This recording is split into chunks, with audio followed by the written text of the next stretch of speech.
Ce lundi, le collectif de soutien à la hausse d'impôts prôné par la municipalité nyonnaise est sorti du bois.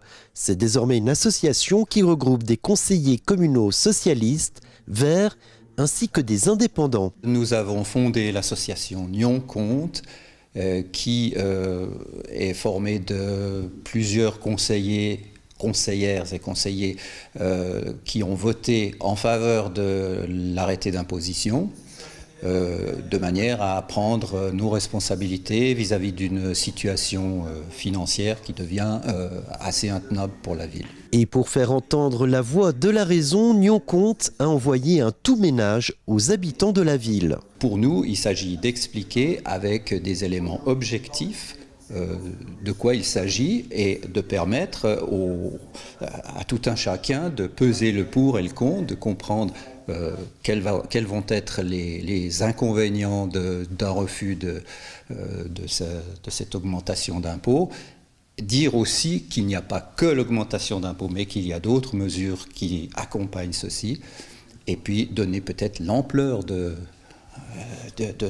cette augmentation. Pour faire barrage à la récolte de signatures du comité référendaire, une présence de l'association est aussi prévue au marché de Noël. Si on veut parler avec les habitants, eh bien, il faut les rencontrer. Et puis, on a pensé qu'en cette période de fête, on n'avait pas de meilleur choix que d'aller dans la rue et de leur dire mais venez nous voir, venez nous expliquer votre position, nous vous expliquerons la nôtre, enfin échangeons. Car pour Nyon Compte, le constat est simple. La ville doit fonctionner avec 1,8 million de francs de moins pour 2000 habitants supplémentaires.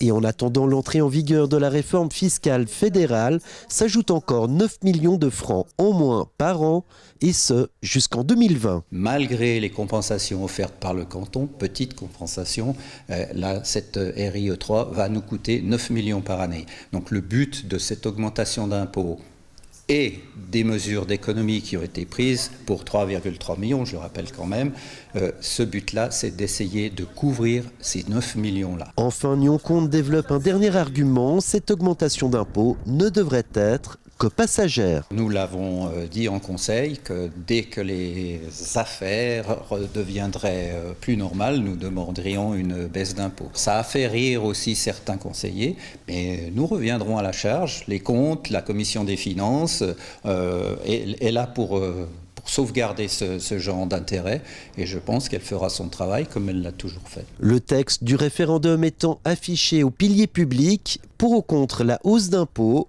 la campagne est officiellement lancée.